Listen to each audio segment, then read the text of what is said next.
नमो महावदन्याय कृष्णप्रेमप्रदायते कृष्णाय कृष्णचैतन्या नामिने गौरत्विषे नमः। श्रीकृष्ण चैतन्य प्रभु नित्यानंद श्री अद्वैत गदाधर शिवासादि गौर भक्त वृंदा। हरे कृष्णा कृष्णा कृष्णा हरे हरे, हरे राम राम राम हरे हरे।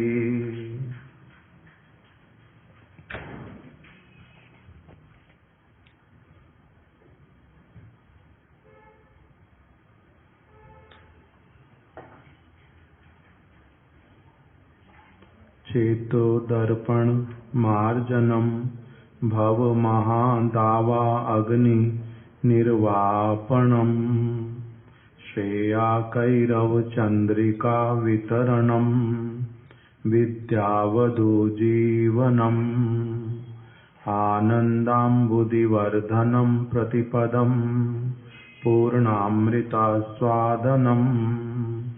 सर्वात्म स्नापनम परम विजयते श्री कृष्ण संकीर्तनम।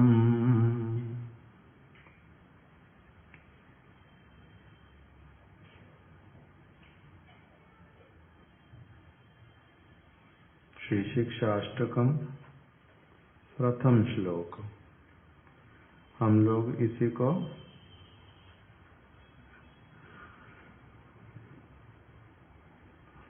इसी का ही जो संबोधन भाष्य श्रील भक्ति विनोद ठाकुर जी ने जिसका रचना किया है उसी को हम लोग श्रवण कर रहे हैं।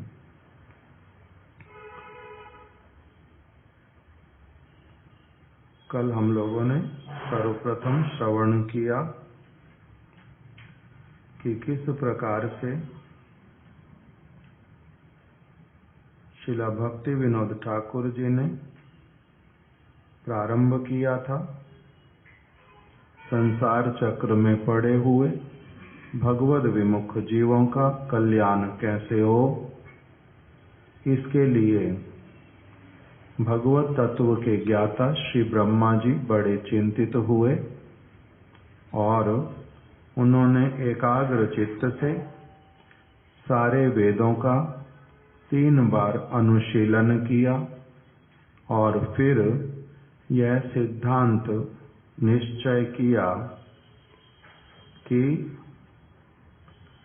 सर्वात्मा भगवान श्री कृष्ण के प्रति जो अनन्य प्रेम जब तक किसी को प्राप्त नहीं होता तब तक वो व्यक्ति जो है कल्याण को प्राप्त नहीं कर सकता। कल्याण का मार्ग जो है उसको उन्होंने निर्धारित किया कि वो कल्याण का मार्ग प्रारंभ होता है भगवान श्री कृष्ण के प्रति अनन्य प्रेम से। वो अनन्य प्रेम जो वस्तु है वो केवल मात्र किससे प्राप्त हो सकती है? अनन्य प्रेम भगवान के प्रति कैसे प्राप्त हो सकता है? शुद्ध भक्ति के साधन द्वारा। शुद्ध भक्ति का जो साधन है उसी के द्वारा हो सकता है, कर्म ज्ञान योग और तपस्या के द्वारा नहीं।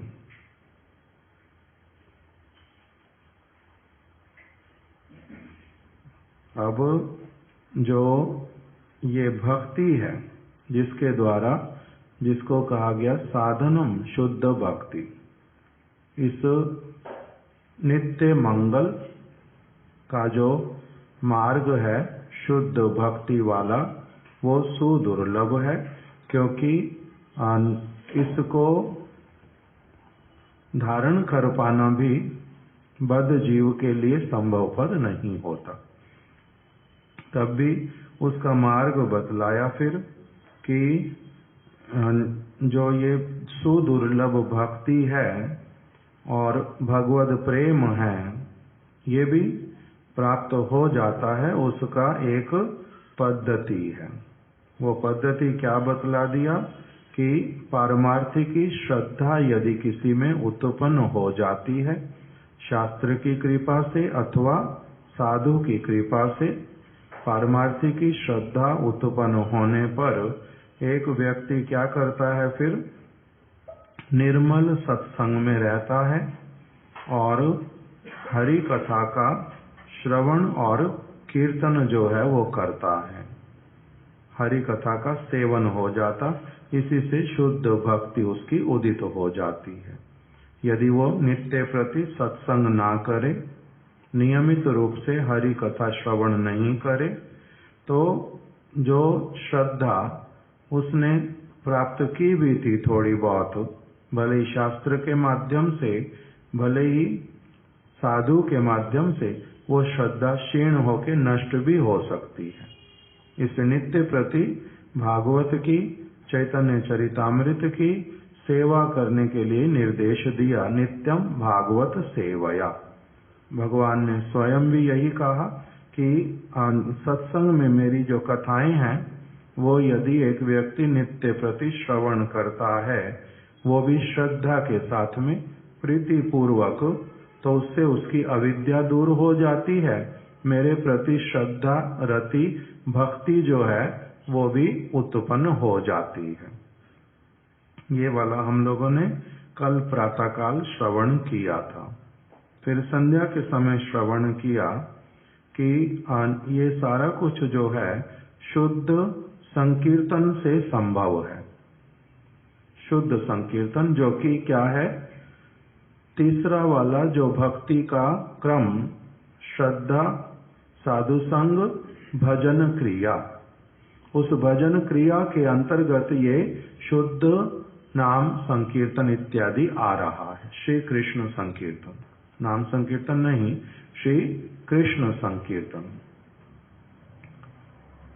क्यों? क्योंकि पहले श्रद्धा आती है, फिर एक व्यक्ति साधु संग करता है, और साधु संग का फिर अर्थ ही क्या होता है, जैसे ही एक व्यक्ति साधु संग करेगा, उसका अपने आप से भजन क्रिया में नियुक्त होने के लिए इच्छा जागृत होगा।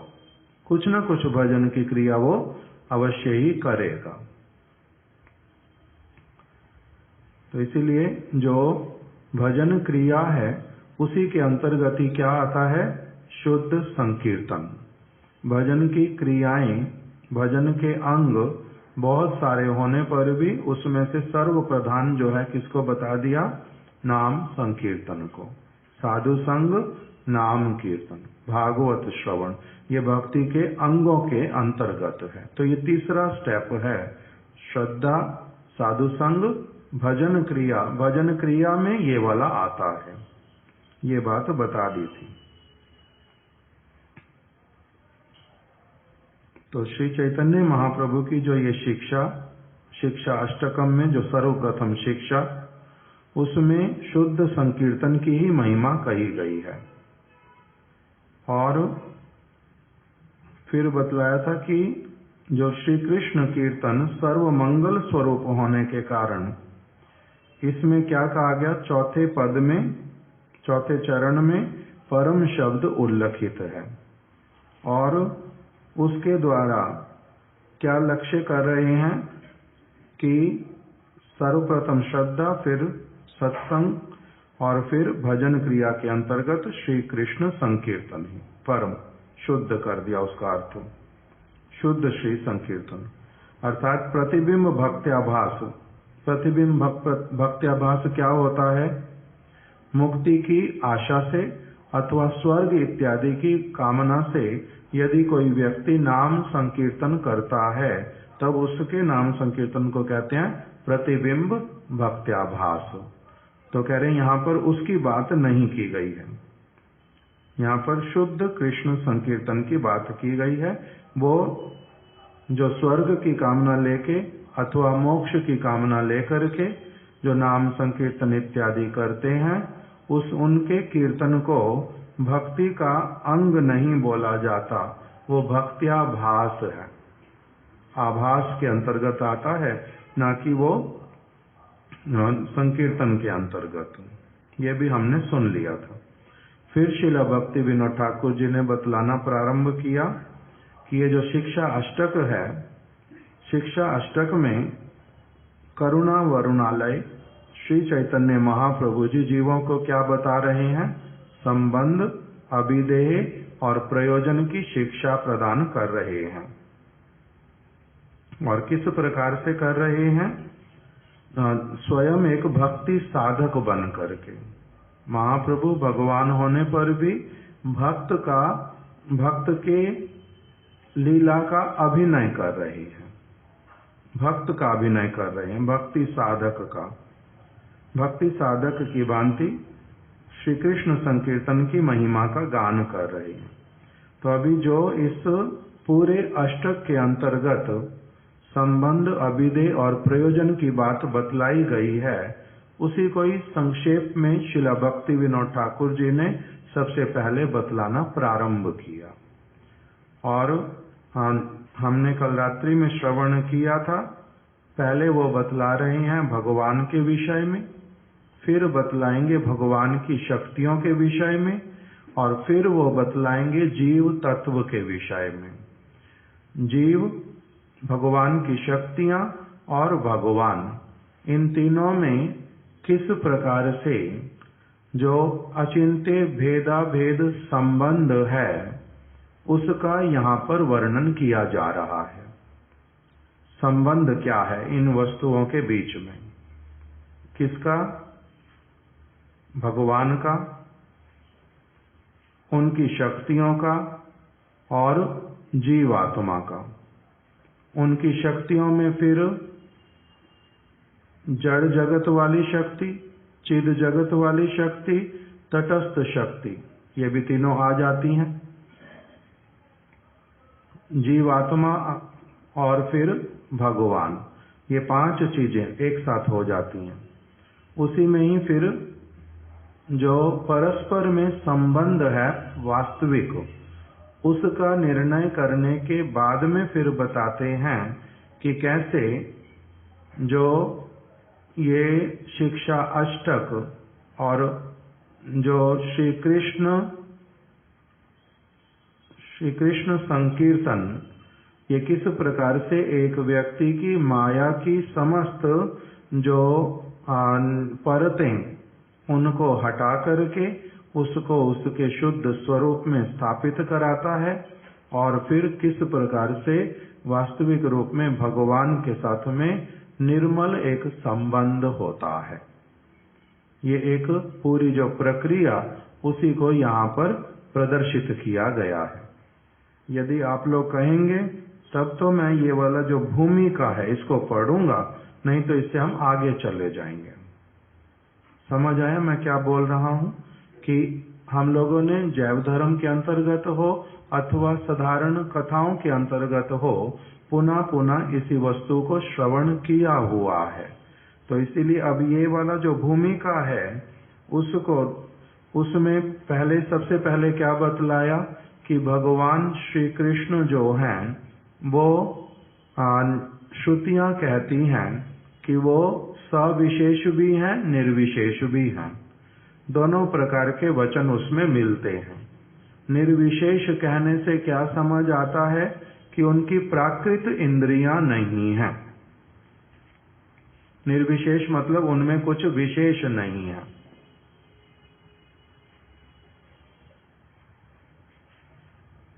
उनमें कुछ विशेष नहीं है, ऐसे समझ आता है। अर्थात उनके परिकर नहीं है, उनका धाम नहीं है, उनका अपना आकार नहीं है, उनका अपना रूप नहीं है, गुण नहीं है, ये सब कुछ ऐसे वाले वचन शास्त्र में मिलते हैं, जिसका भक्ति विनोद ठाकुर जी ने दो उदाहरण दे दिए कि एक तो कहा गया एकम एव अद्वितीयम, वही क्या है? एकमात्र सार वस्तु है, एकमात्र वही सार वस्तु है और कुछ भी नहीं। तो इसका अर्थ क्या होता है फिर कि उनमें और कोई विशेषता नहीं है। दूसरा बता दिया कि नेहा नेहा नाना अस्ति किंचन, ब्रह्म के अतिरिक्त उनसे संपूर्ण पृथक नाना रूप कुछ भी नहीं है। नाना रूप कुछ है ही नहीं, वही एकमात्र है। किंतु ये जो श्रुतियां हैं, इसका जो वास्तविक अर्थ निकलता है वो ये कि जो एक साधारण मनुष्य समझता है जिस प्रकार से, उस प्रकार की उनकी इंद्रियां नहीं है। प्राकृत इंद्रियां भगवान की नहीं है। उनके परिकर गण भी उस प्रकार के नहीं हैं जो उनको उनसे अलग किया जा सके। तो ये सविशेष निर्विशेष वाला तत्व जो है, पहले वो बतलाया कि यद्यपि दोनों वस्तुएं शास्त्रुतियों में बतलाई, एक तरफ से बतलाया उनकी प्राकृत इंद्रियां नहीं है, और दूसरी तरफ से क्या बताया, उनकी अप्राकृत इंद्रियां हैं। इन दोनों में से हम मनुष्य होने के कारण किस वस्तु से अधिक रिलेट कर सकते हैं। एक, उनकी इंद्रियां प्राकृत नहीं है, अप्राकृत है। दूसरी तरफ से क्या कह रहे हैं कि वो अप्राकृत रूप से, अप्राकृत गुणों से, अप्राकृत परिकरों से, अप्राकृत धाम से युक्त है। इन दोनों में से सरलता पूर्वक किस वस्तु को धारण कर पाते हैं, सविशेष वाली। तो इसीलिए उसके अंतर्गत ये निर्धारित कर दिया कि यद्यपि निर्विशेष और सविशेष दोनों का अर्थ एक ही निकलता है, अलग है ही नहीं। सविशेष और निर्विशेष का जो अर्थ निकलता है वो क्या है, एक ही निकलता है। किंतु तब भी हम लोग बड़ा सहज रूप में जो धारण कर पाते हैं वो कौन से वाला होता है, सविशेष वाला। तो इसीलिए उसका प्रोमिनेंसी है। इस बात को पहले बतला दिया। सविशेष तत्व ही प्रधान एवं श्रेष्ठ है। फिर दूसरा बतलाया, इसी को अब पुष्ट करने के लिए कि शिलाजीव गोस्वामी पाद जी ने वर्णन कर दिया कि वो जो भगवान है, एक ही परम तत्व अपनी स्वाभाविकी अचिंत्य शक्ति के प्रभाव से चार रूपों में सदा सर्वदा विद्यमान रहते हैं। पहला स्वरूप, दूसरा तद रूप वैभव, तीसरा जीव और चौथा प्रधान।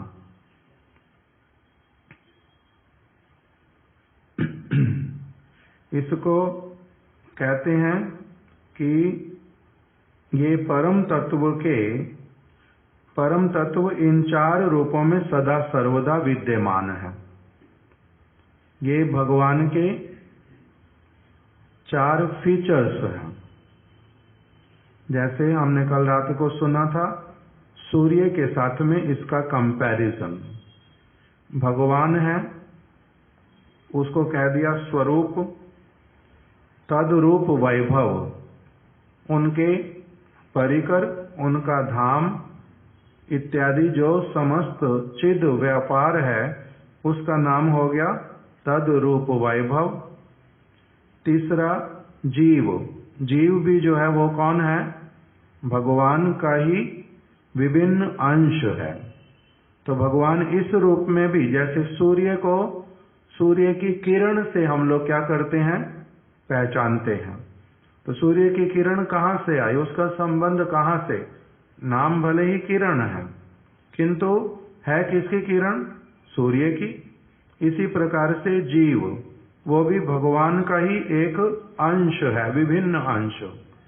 तो इसको तीसरा कि भगवान इस रूप में भी, अब ये भी उनका एक फीचर है, हम जीवात्माएं भी।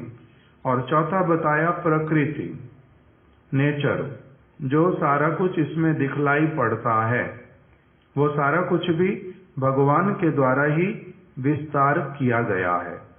तो इस 4 प्रकार से भगवान क्या करते हैं, सदा सर्वदा इन चारों रूपों में सदा सर्वदा विद्यमान रहते हैं। जैसे उदाहरण के साथ में बताया, जैसे सूर्य जो है, सूर्य के अंतर्गत मंडल स्थित तेज, एक तो हो गया जिसको हम लोग डिस्क बोलते हैं। सूर्य को जो हमारी आंखों से हमें जो दिखाई देता है, सूर्य कैसा है, वो गोल है, एकदम से गोल, और उसी में क्या दिखाई देता है, बड़ा तेजवान। अलग अलग समय में उसका अलग अलग जो रंग है वो भी दिखाई देता है। प्रातः काल में थोड़ा अलग, फिर दोपहर आते आते और अलग, फिर संध्या में फिर से अलग। रंग अलग दिखाई देने पर भी वो डिस्क पूरी जो है अपने आप में, एक तो ये हो गया मंडल स्थित तेज, एक हो गया तेज और एक हो गया मंडल। पहले एक डिस्क है, ये स्वरूप जैसा हो गया, फिर उसमें क्या है, तेज भी निकल रहा है, आभा है। फिर तीसरा क्या है, उसमें से मंडल से बहिर्गत रश्मि परमाणु, फिर उसमें से किरणें निकलती हैं, और फिर उसके बाद में क्या है, उसकी प्रतिबिंब रश्मि। अब इनको सरल शब्दों में क्या कहते हैं, पहले हो गया कि उस सूर्य ग्रह के अंतर्गत जो इफुल्जेंस है, तेज। दूसरा क्या हो गया, जो डिस्क मेरे को दिखाई देती है, इंग्लिश में उसको लिखा द सन ग्लोब, उससे पहले लिखा the effulgence situated in the interior of the sun planet. तीसरा क्या लिखा, atomic particles of sunlight emanating from the sun, atomic particles of sunlight. फिर चौथा the reflected rays of the sun. Reflected ray क्या है सन की, समझ आता?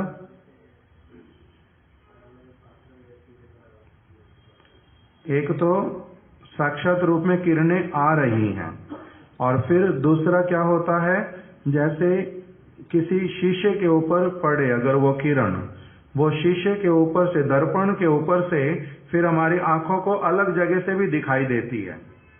मैं कमरे के अंदर बैठा हूँ, सूर्य की किरणें बाहर पड़ रही हैं, किंतु दर्पण बाहर रखा हुआ था, उसके द्वारा फिर उसकी किरण जो है रिफ्लेक्ट होकर के वो मेरे को अंदर तक भी सीधी मेरे तक पहुंचती है।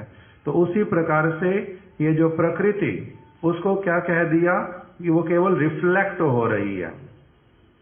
जीवात्मा जो है वो तो भगवान का विभिन्न अंश है।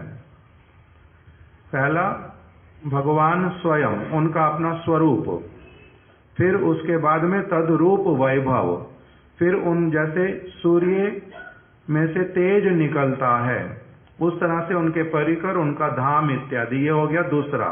पहला भगवान का बताया स्वरूप, दूसरा बता दिया तद्रूप वैभव, उनके परिकर, उनका धाम, उनका सब कुछ, वो क्या है, वास्तविक रूप में उनके ही तेज हैं। तीसरा फिर क्या बतलाया, जीवात्मा अर्थात भगवान की किरण, हम लोग किरण हैं, जीवात्मा जो है वो हो गया किरण।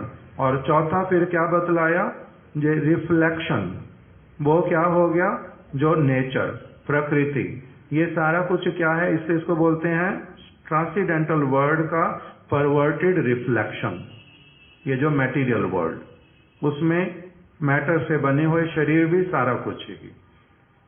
तो इस प्रकार से बतलाया कि ये जो सविशेष तत्व भगवान का वही प्रोमिनेंट है, और इसको ही हम ठीक से धारण कर पाते हैं। इसीलिए आगे उसमें बता दिया फिर कि जो भगवान, ये 4 बतलाने के बाद में फिर कह रहे हैं उपरोक्त तत्व को और भी स्पष्ट किया जा रहा है। जो षड ऐश्वर्यशाली भगवान श्री कृष्ण ही परम तत्व हैं। भगवान को क्या कहते हैं? षड ऐश्वर्यशाली। और क्या नाम, और क्या कहते हैं इसी को ही?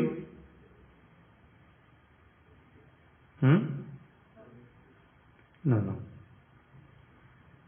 ऐश्वर्यस्य समग्रस्य वीर्यस्य यशसा श्रिया ज्ञान वैराग्यांच षण्णाम भग इतिंगना, कि ये 6 भग हैं भगवान में।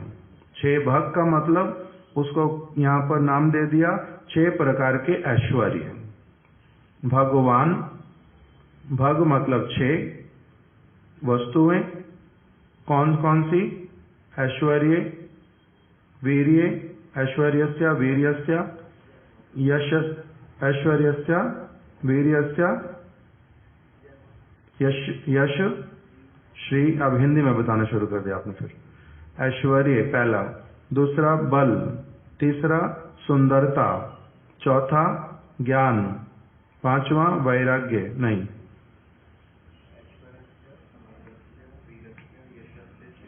यश और श्री। यश आ गया तीसरा, श्री मतलब सुंदरता।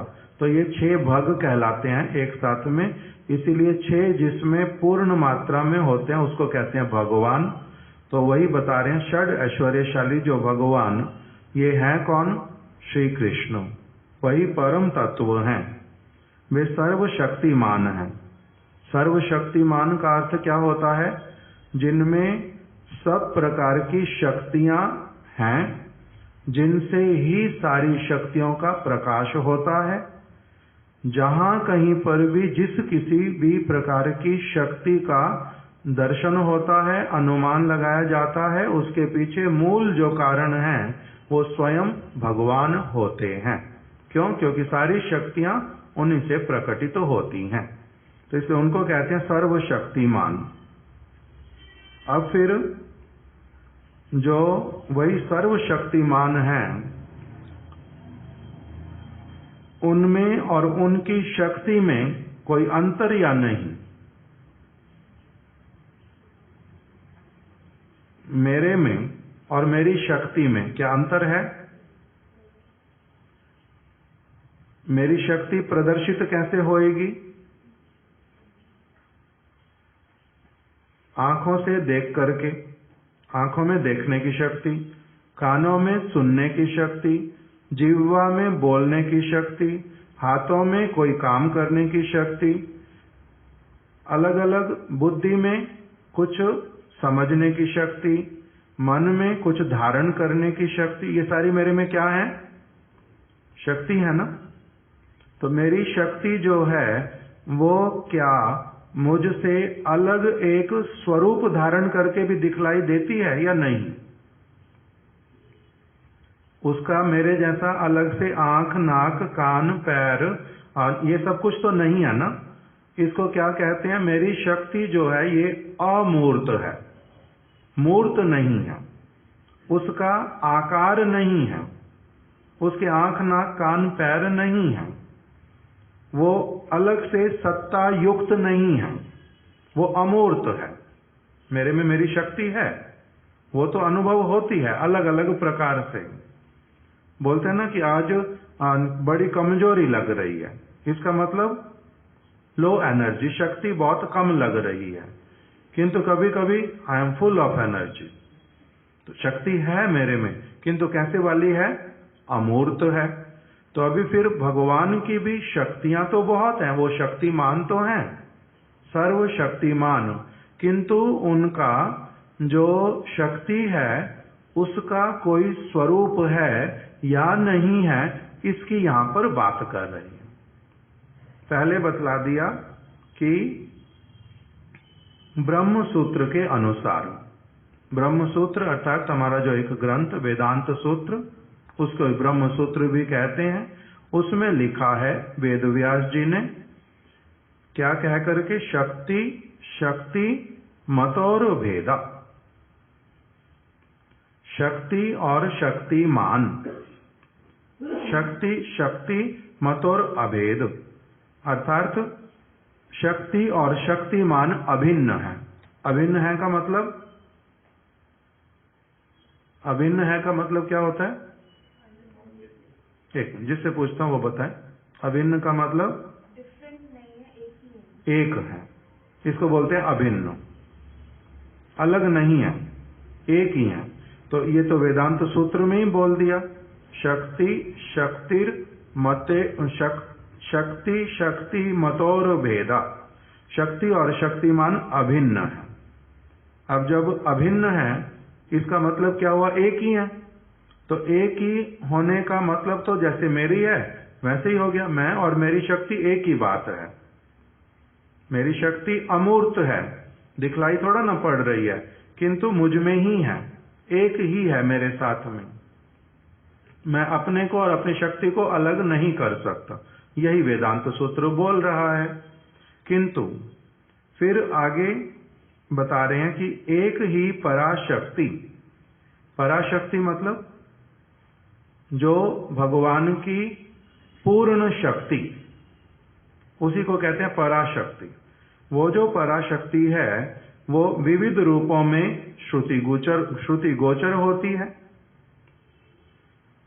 श्रुति गोचर मतलब सुनाई देता है कानों से, वेद बोलते हैं और उपनिषद इत्यादि बोलते हैं कि भगवान की तटस्थ शक्ति, भगवान की स्वरूप शक्ति, भगवान की जीव शक्ति, अलग अलग ये नाम भी फिर उसमें सुने जाते हैं। तो उसको किस प्रकार से समझें? तो कह रहे हैं कि वो जो भगवान की पराशक्ति है वो कैसी वाली है? उस हमारी शक्ति और भगवान की शक्ति में एक बहुत बड़ा डिफरेंस है। उसी को नाम दिया अघटन घटन पटीयसी शक्ति। उसी पराशक्ति का दूसरा एक नाम है, नामांतर, सिनोनिमस। वो क्या है? अघटन घटन पटीयसी शक्ति, अचिंत्य शक्ति है वो। अचिंत्य का मतलब जिसकी हम साधारण मनुष्य बुद्धि के द्वारा चिंता नहीं कर सकते। कि ऐसा भी होता है क्या? शक्ति का भी फिर अलग से एक स्वरूप होता है, वो भी फिर बोलती चालती है, वो भी फिर काम करती है, उसमें भी फिर अलग से फीलिंग होती है, उसका एग्जिस्टेंस, उसकी आइडेंटिटी डिफरेंट होती है। तो ये हमारे लिए क्या है? अचिंत्य, अर्थात हमारे मनुष्य की चिंता में नहीं आने वाली बात, अचिंत्य, इनकंसीवेबल, जिसको हम धारण ही नहीं कर पाते बुद्धि से कि ये कोई बात हुई, ऐसा भी कुछ होता है। तो किंतु भगवान में वो शक्ति है अचिंत्य। उसी शक्ति का नाम जो भगवान की शक्ति, उसका एक और नाम दे दिया अचिंत्य शक्ति और अघटन घटन पटीयसी शक्ति। ये क्या करती है? असंभव को भी संभव कर सकती है और संभव को असंभव कर सकती है। जैसे अर्जुन के लिए भगवान ने क्या किया? एक तिनका उनके सामने रखा ना, अग्निदेव के सामने एक तिनका सामने रखा और अग्निदेव को कहा इसको जला दो। अग्निदेव का ही अर्थ क्या होता है? साक्षात अग्नि स्वरूप, जहां भी जाएंगे आग लगाएंगे, जल जाएगा सारा कुछ, जहां पर भी उनका संपर्क होगा। तो भगवान ने कहा ये जो तिनका है इसको जला दो। उन्होंने अपना पूरा बल लगा दिया, वो तिनके को जला ही नहीं पाए, तिनका जला नहीं। क्यों? क्योंकि भगवान की इच्छा शक्ति जब तक ना मिल जाए अग्निदेव की इच्छा शक्ति में, तब तक उनके द्वारा कार्य नहीं होगा। उनके आग में जो जलाने का दाहिका शक्ति वो नहीं रहेगा। तो इसलिए भगवान ने कहा तिनके को जला दो, तो तिनका तक भी अग्निदेव नहीं जला पाए। क्यों? क्योंकि भगवान की इच्छा भगवान ने अलग रख ली। उनको कहा तुम अपनी इच्छा शक्ति से जलाओ। मैं कह रहा हूं तुम तो जला सकते हो ना सब चीज को। हाँ, मैं सब चीज को जला सकता हूं, तो जला के दिखाओ। तो वो तिनके को भी नहीं जला पाया। तो इससे पता क्या चलता है कि भगवान की इच्छा शक्ति से ही जब वो इच्छा शक्ति दूसरे की इच्छा शक्ति में अपना मिश्रण कर देती है, तब तो वो कार्य बन पाता है, नहीं तो वो कार्य नहीं बन पाता। दूसरा उदाहरण दिया अर्जुन का।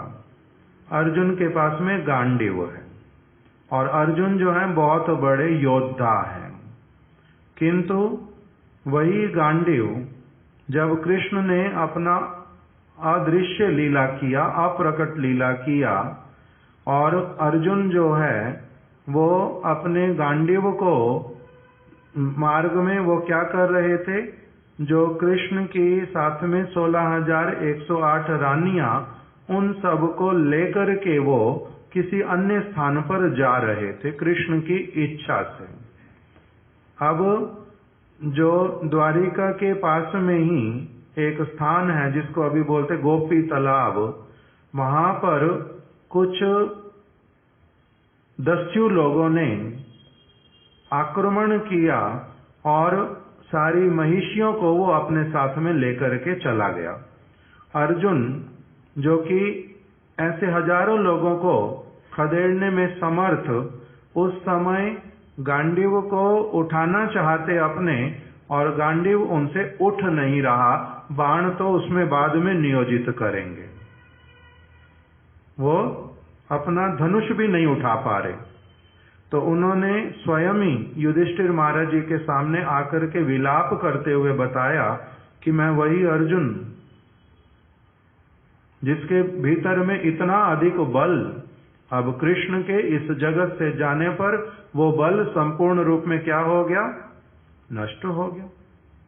गांडीव तक मैंने उठा पाया, बाण चलाने की तो बात ही क्या।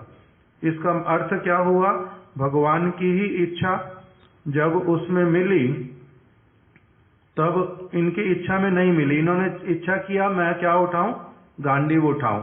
भगवान ने क्या इच्छा किया, गांडीव नहीं उठाए। तो भगवान की इच्छा जब नहीं, तब ये नहीं उठा पाए।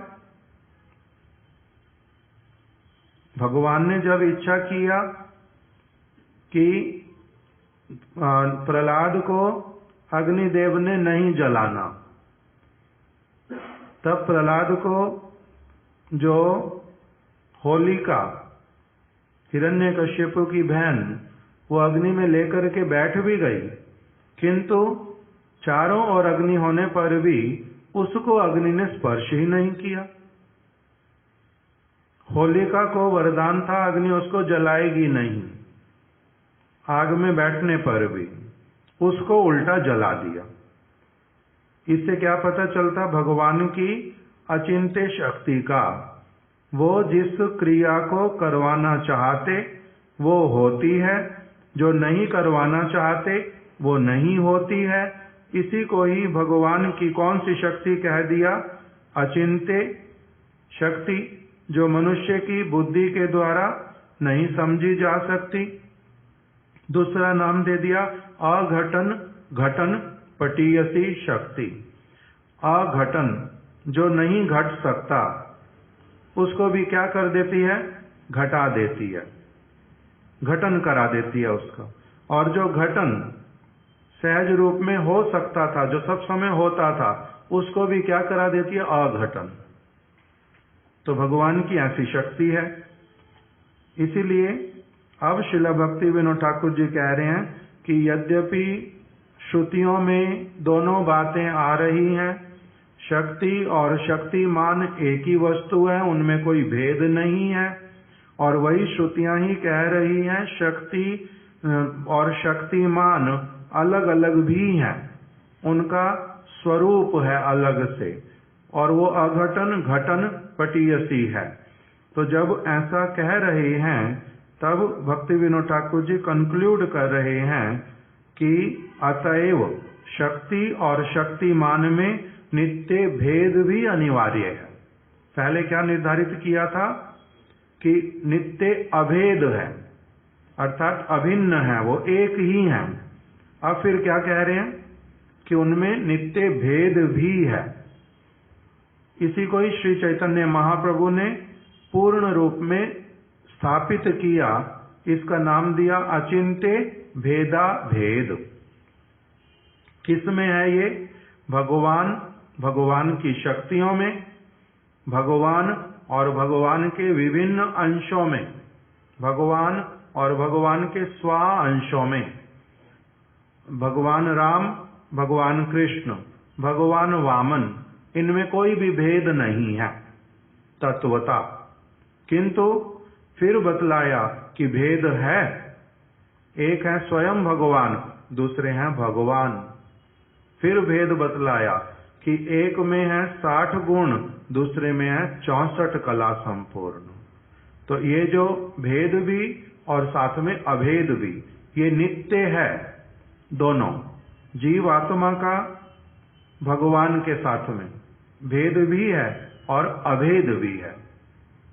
अभेद का मतलब उनमें और हमारे में कोई भी अंतर नहीं है, हम एक ही हैं। कैसे? वो सब समय जीवित रहते हैं, हम भी सब समय जीवित रहते हैं। उनका कभी मृत्यु नहीं होता, मेरा भी कभी मृत्यु नहीं होता। वो भी चेतन है, मैं भी चेतन हूं। ये क्या है मेरे में और उनमें? एक ही बात है, अंतर नहीं है। किंतु फिर अंतर भी है। क्या अंतर है? वो है विभु चैतन्य, मैं हूं अणु चैतन्य। वो है मायाधीश, मैं हूं माया के वश में आने वाला। वो है बहुत बड़े, मैं हूं बहुत छोटा। उनको सब कुछ स्मरण रहता, मेरे को सारा कुछ समय समय पर भूल जाता। तो ये उनमें और मेरे में क्या आ जाता है फिर? अंतर। तो एक ही साथ में दोनों वस्तुएं हैं। इसको समझना भी कोई बहुत भारी कठिन नहीं है। किंतु अथॉरिटी अगर हो समझाने वाली, तब मैं समझ सकता, नहीं तो मेरे लिए ये वस्तु अचिंत्य बनी रहती है। इसलिए इसको क्या कह दिया? अचिंत्य भेदा भेदवाद। तो इसलिए अब श्रील भक्ति विनोद ठाकुर जी कह रहे हैं कि जो केवल अद्वैतवादी मायावादी लोग बोलते हैं कि भगवान निर्विशेष हैं, भगवान निशक्तिक हैं, भगवान निराकार हैं, इनकी ये जो सारी बातें ये कैसी हैं? अशास्त्रीय हैं, युक्ति विरुद्ध है, लॉजिकली भी वो प्रूव नहीं होती हैं। अब आगे फिर से पराशक्ति का बतला रहे हैं कि वो भगवान की जो पराशक्ति जो सब समय उनके साथ में विराजित रहती है, वो 3 रूपों में प्रकाशित होती है। भगवान भी बड़े सारे रूपों में प्रकाशित होते हैं और उनकी शक्तियां भी मुख्य रूप से 3 प्रकार से बतला दिया, 3 रूपों में प्रकाशित हैं। कौन कौन सी? उनका नाम दिया अंतरंगा, दूसरे का नाम दिया तटस्था और तीसरे का नाम दिया बहिरंगा।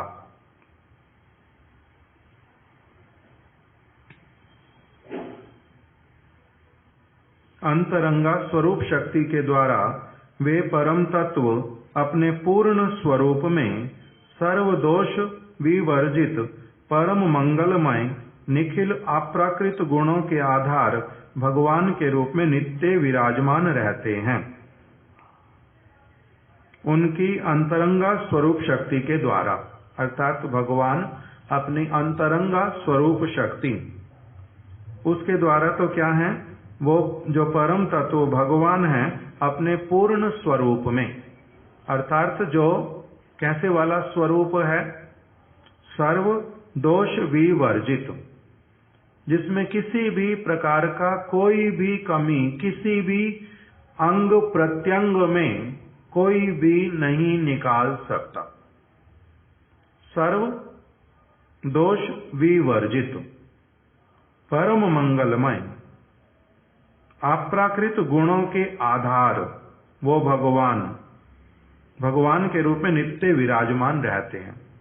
जो उनका अंग प्रत्यंग जो दिखलाई देता आकार, नेत्र कैसे हैं, कर्ण कैसे हैं, मुखमंडल कैसा है, उनके अधर और ओष्ठ कैसे हैं, उनकी दंत पंक्ति कैसी है, उनकी मधुर मुस्कान कैसी है, कंठ किस प्रकार का है, उनके बाहु किस प्रकार के हैं, उनका वक्षस्थल कैसा है, उनके जंघाएं कैसी हैं, उनके चरण कमल कैसे हैं, उसमें नख कैसा है। ये जो सारी की सारी उनकी पूरी संरचना ये किसके द्वारा बनाई जाती है? कह रहे ये स्वरूप शक्ति का कार्य है। ये भगवान की स्वरूप शक्ति जो है वही क्या करती है? अंतरंगा स्वरूप शक्ति के द्वारा वे परम तत्व अपने पूर्ण स्वरूप में सर्व दोष विवर्जित जो परम मंगलमय स्वरूप निखिल अप्राकृत गुणों का आधार है, जो वो भगवान के रूप में नित्य विराजमान रहते हैं। साथ ही अपनी लीला का संपादन करने के लिए अपनी उसी आनुकूल्यमयी स्वरूप शक्ति के द्वारा ही क्या करते हैं? तदरूप वैभव अर्थात वैकुंठ आदि धाम, परिकर एवं नारायण आदि भगवत स्वरूपों में निरंतर नित्य अवस्थित हैं। अब उनके जो और स्वरूप प्रकटित होते हैं वो सारे स्वरूप भी राम का स्वरूप, वराह का स्वरूप, उसमें सारी शक्तियां भी विराजित रहती हैं। इसे उनको सबको क्या कहते हैं? ये भी कौन है? सर्वशक्तिमान, षड ऐश्वर्य से युक्त। उन सबको क्या कहते हैं? स्वांश। वो भगवान के अपने अंश हैं, स्वांश। उसी में उनका कोई भी जो शक्ति का अंतर नहीं रहता। और वही स्वरूप शक्ति, अंतरंगा शक्ति क्या करती है? उनके अप्राकृत धाम को, अप्राकृत परिकरों को अलग अलग आकार देना, अलग प्रकार का भावना देना, अलग प्रकार के रंगों को देना और समस्त वहां की वस्तुओं को सेवा के अनुकूल प्रकाशित करना, ये सारा कार्य कौन करता है? पूरे वैकुंठ धाम को, वहां के अलग अलग प्रकोष्ठों को, वहां की लीला के अनुकूल समस्त परिकरों को, समस्त वस्तुओं को, ये सारा कुछ प्रकटित करते हैं भगवान की अंतरंगा स्वरूप शक्ति।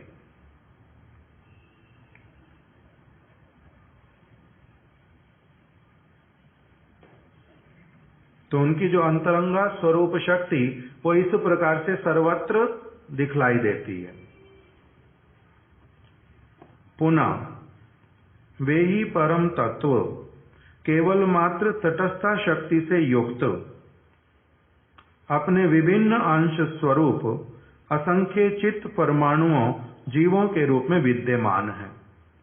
वही भगवान स्वरूप शक्ति के रूप में चिद जगत में विद्यमान है और फिर वही भगवान ही अपनी तटस्थ शक्ति, दूसरी शक्ति, पहले अब क्या नाम था? स्वरूप शक्ति, अब दूसरा आ गया तटस्थ शक्ति। तटस्थ शक्ति से युक्त वही परम तत्व वहां पर कैसे विराजित हैं? अपने विभिन्न अंश स्वरूप असंख्य चित्त परमाणुओं जीवों के रूप में विद्यमान है। हम जीव जो हैं वो क्या कहलाते हैं? भगवान के विभिन्न अंश। उनके अवतार जो हैं वो क्या कहलाते हैं? स्वांश। तो इसलिए जीव जो है भगवान का विभिन्न अंश है और वो उनकी तटस्थ शक्ति से उत्पन्न है। सिद्ध स्वरूप की जय। ठाकुर जी ये साथ साथ दे दो मिठाई इनको, यहाँ पर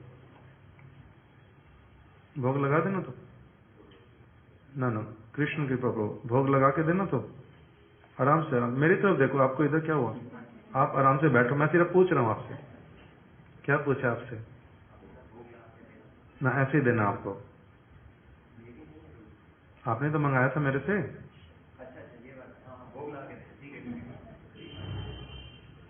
वेरी स्लो।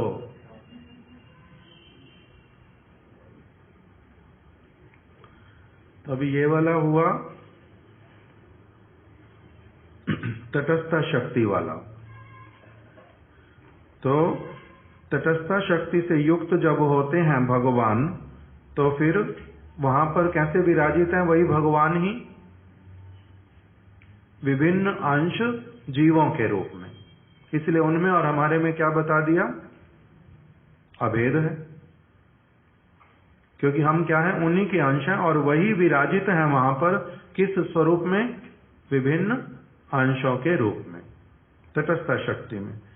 जिस प्रकार सूर्य की किरणों में असंख्य क्षुद्र क्षुद्र परमाणु झिलमिल करते रहते हैं, उसी प्रकार भगवान की तटस्थ शक्ति रूपी किरणों में असंख्य असंख्य अणुचित जीव समूह नित्य विद्यमान है।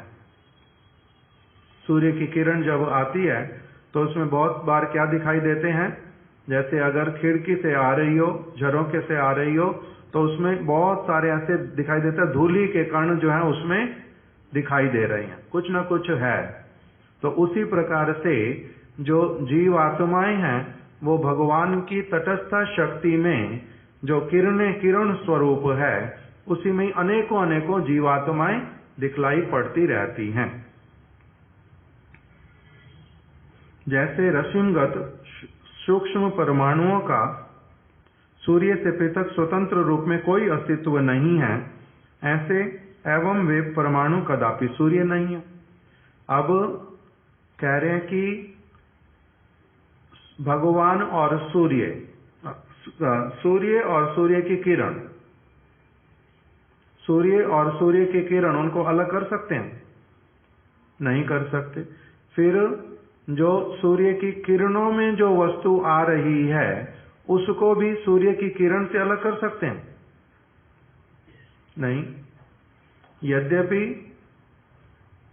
एक तरफ से मैं क्या बोल रहा हूं? सूर्य और सूर्य की किरण दो अलग वस्तुएं हैं, और फिर सूर्य की किरण और उसमें जो परमाणु दिखाई दे रहे हैं वो अलग हैं, किंतु फिर भी मैं उनको अलग नहीं देख पाता, एक ही कहना पड़ता है। तो इसी प्रकार से यहां पर बोल दिया, उसी प्रकार अणुचित जीवों का भी भगवान से पृथक कोई अस्तित्व नहीं है। हमारा भी भगवान से अलग कोई अस्तित्व नहीं है, और हमें भगवान भी नहीं कहा जा सकता। एक तो जीवों का भगवान से पृथक कोई अस्तित्व नहीं है, एवं वे कदापि भगवान नहीं कहे जा सकते और ना हो सकते हैं। पुनः अब ये तीसरा बता रहे हैं। अब पुनः परम तत्व भगवान अपनी बहिरंग माया शक्ति के द्वारा अपने बहिरंग वैभव रूप इस संपूर्ण जगत को प्रकट करते हैं। पृथ्वी, वायु, आकाश, जल, समुद्र, पर्वत, नदियां, वृक्ष, लताएं, अनेक अनेक वस्तुएं इसी के अंतर्गत, ये सारा कुछ भी क्या है? भगवान से ही। जड़ जगत भी भगवान ने बहिरंगा अपनी शक्ति के द्वारा प्रकटित किया है, बहिरंगा वैभव रूप। तो यह जड़ जगत जो है ये उनकी कौन सी शक्ति का है? माया शक्ति, अर्थात प्रधान की ही परिणति। जैसे सूर्य रश्मियां प्रतिबिंबित होकर रंग बिरंगे इंद्रधनुष की सृष्टि करती हैं। इंद्रधनुष देखा हुआ तो आकाश में, तो वो कैसे सृष्टि होता है उसका? वो प्रतिबिंब है वास्तविक वस्तु का। वास्तविक वस्तु का केवल क्या है? वो प्रतिबिंब, मतलब रिफ्लेक्शन। इसी प्रकार से ये जड़ जगत भी जो है वो वास्तविक जगत का क्या है? रिफ्लेक्शन है।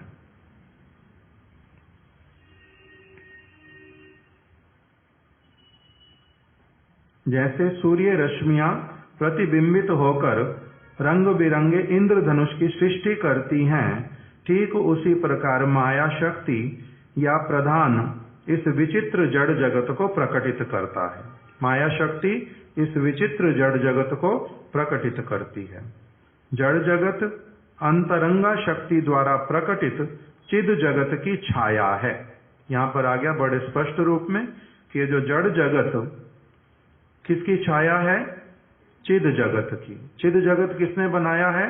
अंतरंगा शक्ति ने। अंतरंगा शक्ति द्वारा प्रकटित चिद जगत की छाया है ये जड़ जगत। अतः जड़ जगत भी परम तत्व से पृथक नहीं है, इसकी सत्ता भी भगवान की इच्छा से ही रहती है।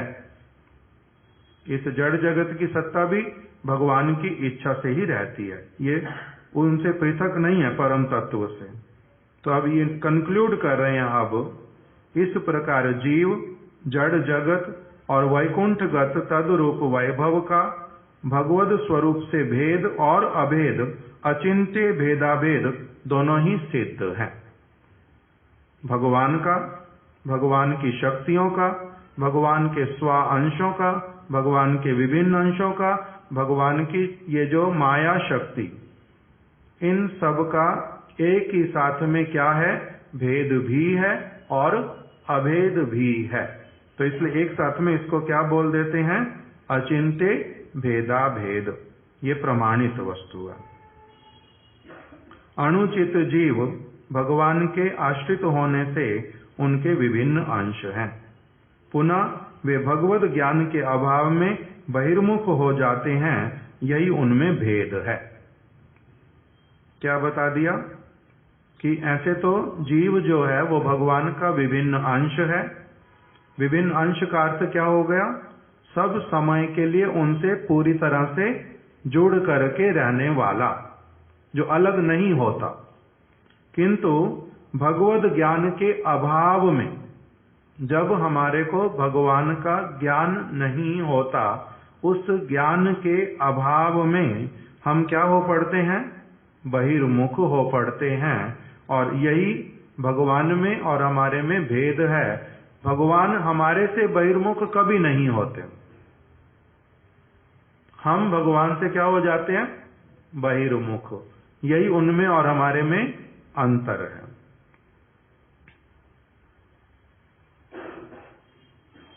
ये सारा कुछ बता क्यों रहे हैं श्रील भक्ति विनोद ठाकुर? इस स्थान पर बतला रहे हैं कि कैसे हम लोग का जो असुविधा है, जो वास्तविक हमारी स्थिति और अभी वाली हमारी स्थिति, इसको दूर किस प्रकार से किया जा सकता, उसी की भूमिका बना रहे हैं। जैसे बादलों की छाया से सूर्य रश्मियां आच्छादित हो जाती हैं, उसी प्रकार जीव समूह भी माया अर्थात अविद्या द्वारा आच्छादित हो पड़ते हैं। तो कह रहे हैं सूर्य को बादल ढक सकते हैं या नहीं ढक सकते? सूर्य को बादल ढक सकते हैं या नहीं ढक सकते? बादल अपने आप में बहुत छोटे हैं, सूर्य बहुत बड़ा है, किंतु तब भी हम लोगों के दृष्टिकोण से कभी कभी ऐसा दिखलाई पड़ता कि बादलों से सूर्य जो है वो ढक गया है। हम ऐसा देख लेते हैं ना? गौरहरी बात कर रहा है, यहां तक आवाज आती।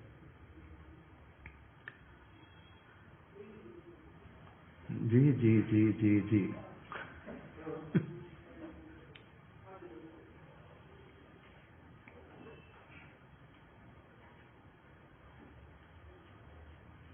बोल दिया। विशाल प्रभु गया बोलने के लिए। तो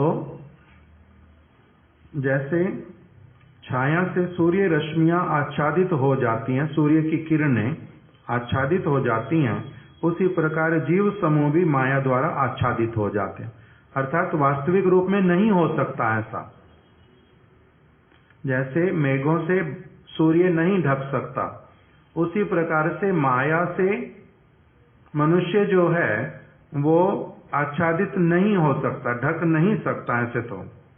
किंतु तब भी अघटन घटन पटीयसी भगवान की तटस्था शक्ति से प्रकटित अनुचित भगवान की लीला के उपकरण होने के कारण जड़ माया के द्वारा आच्छादित होते हैं।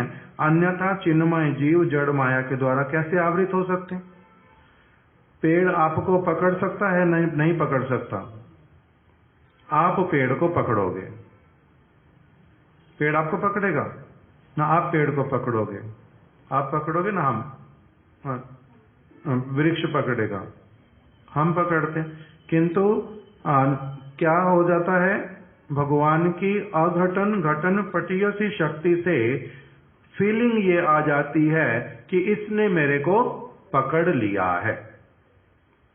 ये वही भगवान की अघटन घटन पटीयसी शक्ति कराती है। क्यों कराती है? हमारे को कष्ट देने के लिए। ये वाले प्रश्न ही तो बार बार आते हैं ना जब डिस्कशन होती है इस विषय के लिए। तो यहां पर बतला रहे हैं कि भगवान की लीला के उपकरण होने के कारण हम अणुचित जीव जो हैं वो कौन है?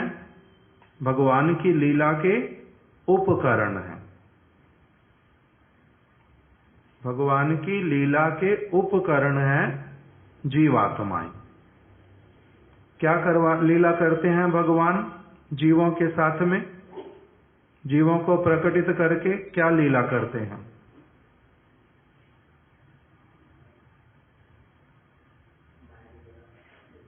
ना, देखो, जैसे एक पिता संतान की कामना करता है, सज्जन पिता संतान की कामना करते हैं, उद्देश्य क्या है? पहले विवाह किया, उसका भी उद्देश्य क्या है? जो भगवान के विषय में बतलाया उसी को समझते हैं। जो भगवान एक है, एकमेव अद्वितीयम। फिर उन्होंने अपने आप को दूसरे स्वरूप में, तीसरे स्वरूप में विस्तार क्यों किया? क्योंकि एक वस्तु में आनंद का अनुभूति नहीं होता। आत्मा राम है, अपने आप में परम संतुष्ट हैं, किंतु तब भी क्या बतला दिया वेद में कि उन्होंने अपना विस्तार किया। फिर जीवात्माओं के रूप में भी विस्तार किया, तटस्थ शक्ति के माध्यम से स्वांश के रूप में भी विस्तार किया। तो ये जो सारा भगवान विस्तार करते हैं उसका उद्देश्य क्या है? सुख को प्राप्त करना, आनंद को प्राप्त करना, वर्धित करना। उसी के कारण ही समस्त हमारी को, अपनी संतानों को उन्होंने प्रकट किया है, जन्म दिया है।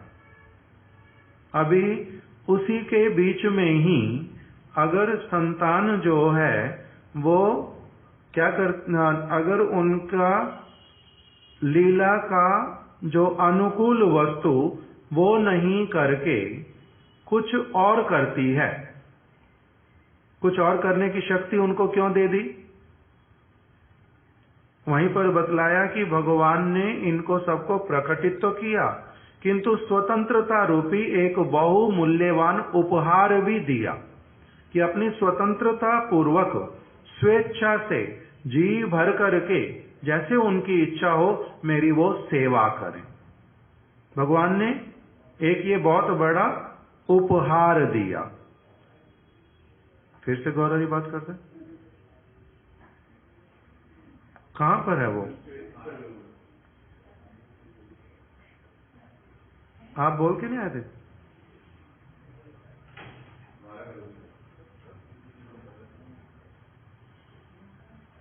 को और बात स्टोर में चला जा, बाहर उस तरफ और भी आवाज नहीं आएगी। हाँ, और नहीं, ठीक बात है, स्टोर में चले जाओ गौर हरी, उधर से स्टोर में चला जा, नहीं तो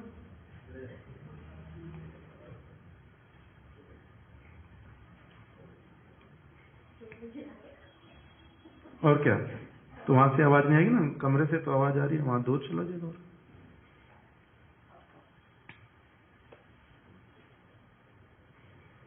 तो अभी जो जीव आत्मा, ये विषय बड़ा एक ही बार बात कर रहे हैं, बार बार थोड़ा ना ये वाले टॉपिक आते, तो इसे अच्छे से समझ लेना पड़ेगा कि भगवान ने जो भगवान है उन्होंने अपनी स्वरूप शक्ति को, तटस्थ शक्ति को, मही रंगा शक्ति को, जीव आत्माओं को, अपने स्व अंशों को, सबको जो प्रकटित किया उसका उद्देश्य क्या है?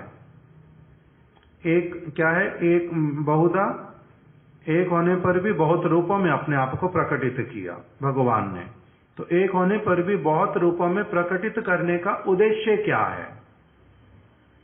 उद्देश्य है कि परम आनंद की, सुख की प्राप्ति। यही उनकी क्या है? लीला है। इसी प्रकार से अपने आप में आत्मा राम भी है, और आत्मा राम आनंदित सब समय अपने आप में रहने वाले होने पर भी उन्होंने अपनी स्वेच्छा से ही और भी बहुत सारी वस्तुओं को प्रकटित किया, जिससे कि उनकी लीला में और भी अधिक जो माधुर्य, मिठास, वो सारा आ जाए। तो उन्होंने सब कुछ इसीलिए प्रकटित किया है।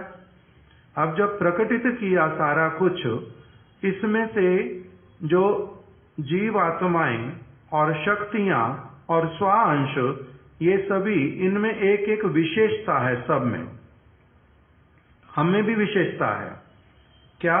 कि हम लोग बहुत अलग अलग सारे स्वरूप हैं हमारे नाम अलग अलग हैं, हमारे में सेवा करने की स्पेशलिटीज अलग अलग हैं। हमारे नित्य स्वरूप में भी भगवान ने वैसे वाला बनाया। उसके साथ में हम लोगों को एक स्वतंत्रता रूपी बहुत बड़ा उपहार दिया, किंतु मैंने उस स्वतंत्रता का जैसे ही दुर्व्यवहार किया, उसी के लिए भगवान ने क्या किया फिर? कि मेरे को अपने दुर्व्यवहार से ना, स्वतंत्रता का अपव्यवहार और अपव्यवहार दुर्व्यवहार एक ही बात। स्वतंत्रता का अपव्यवहार मैं ना करूं और स्वतंत्रता का सदुपयोग करूं, उसके लिए भगवान ने अपनी अंतरंगा शक्ति से ही केवल मात्र एक दिखलाने के लिए, जैसे चिद जगत की किरणों से क्या नाम दिया था रेनबो को, इंद्रधनुष जैसे बना, उसी प्रकार से इस जगत का भी निर्माण कर दिया। उन्होंने ही अपनी माया शक्ति बनाई, और जैसे घर के सदस्यों में से ही किसी एक को बोल दिया कि तुम्हारा जो काम है वो क्या है, ये बच्चा शरारत करेगा, इसको दंड तुमने देना। तो उसी प्रकार से स्वतंत्रता का मैंने अगर थोड़ा बहुत भी इधर उधर कुछ किया, तो उसी के कारण भगवान मेरे को क्या कर देते हैं? उन्हीं दूसरे के हाथ में सौंप देते। नहीं तो क्या होता है? लीला में डिस्टरबेंस होती है। जैसे देश चल रहा है हमारा, इसमें फिर कारागार भी बनाए स्थान स्थान पर। क्यों बनाए हैं? कि जो स्वाभाविक रूप में जो यहाँ पर क्रियाएं चल रही हैं सारी, उसमें जहां कहीं पर भी कोई बीच में बाधा उत्पन्न करता है, उसके लिए अलग से एक व्यवस्था कर दो। है वो अपनी संतानी, और जो कारागार है वो भी अपने ही देश में है। जो बिल्डिंग बनवाई है वो भी हमने ही बनवाई है। उद्देश्य क्या है उसका? लीला में डिस्टरबेंस ना हो, और ये व्यक्ति सुधर करके फिर से किसमें एंटर कर जाए? लीला में। उसी प्रकार से यहां पर ये सारा वर्णन किया कि जो कारागार है वो किसी को बंद कर कैसे सकता है? कारागार अपने आप में क्या दीवारों के बीच में या उसके जो गेट हैं या ताले हैं उनके बीच में ऐसी ताकत है किसी को पकड़ के अपने भीतर में ले लें? उनके अंदर ताकत है ऐसी? उनमें तो शक्ति ऐसी वाली नहीं है। किंतु ऐसी शक्ति है कि अगर उसमें किसी को बंद कर दिया, वो व्यक्ति अपने आप नहीं निकल सकता। बंद कोई और करेगा। लाने वाला जो है वो है सजीव व्यक्ति, जिसको लाया वो भी सजीव है। जिसको बंद कर दिया वो अब उसमें से अपनी इच्छा से बाहर नहीं आ सकता। आ पाएगा बाहर अपनी इच्छा से? नहीं आ पाएगा। निर्जीव वस्तु नहीं, उसको क्या दिखा दिया? बांध करके रख लिया। अब वो जेल में से नहीं छूट सकता। जेल में से छूट सकता है, कौन छुड़ा दे? सजीव व्यक्ति खोल दे उसको तो छूट जाएगा। अपनी आप से नहीं निकल सकता। अब उसको कारागार ने पकड़ के रखा है? नहीं। किसने उसको कारागार को पकड़वा दिया है? एक सजीव व्यक्ति ने कारागार के अंदर बंद कर दिया, तो मतलब कारागार से पकड़वा दिया। इसी प्रकार से हम लोगों को जीव आत्मा का और भगवान का जो धारणा वो समझ लेना चाहिए। जे हमने स्वतंत्रता का अपव्यवहार किया, हम भगवान की लीला के उपकरण, उसमें कहीं पर जब असुविधा करते हैं तो उन्हीं की किसी शक्ति के माध्यम से हम लोगों को किसमें डाल दिया जाता? कारागार में डाल दिया जाता। और अब कारागार से हम अपनी इच्छा से नहीं निकल सकते। उसको निकालने के लिए फिर कौन चाहिए? कोई सजीव प्राणी।